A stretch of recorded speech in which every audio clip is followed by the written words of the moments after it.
দেশের ইতিহাসে প্রথমবারের মতো কোনো প্রধানমন্ত্রী সেনাবাহিনীর গ্রীষ্মকালীন প্রশিক্ষণ এলাকায় গিয়ে মাঠ পর্যায়ের সেনা সদস্যদের মহড়া সরাসরি পর্যবেক্ষণ করলেন।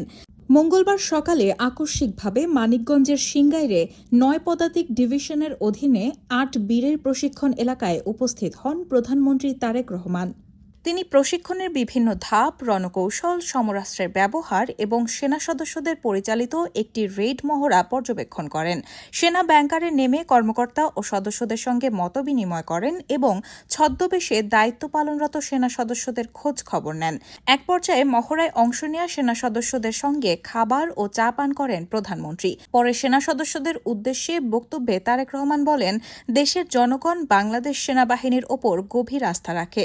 তিনি বাহিনীর পেশাদারিত্ব, শৃঙ্খলা ও সর্বোচ্চ প্রস্তুতি বজায় রাখার আহ্বান জানান এবং সেনাবাহিনীর উত্তরোত্তর সাফল্য কামনা করেন।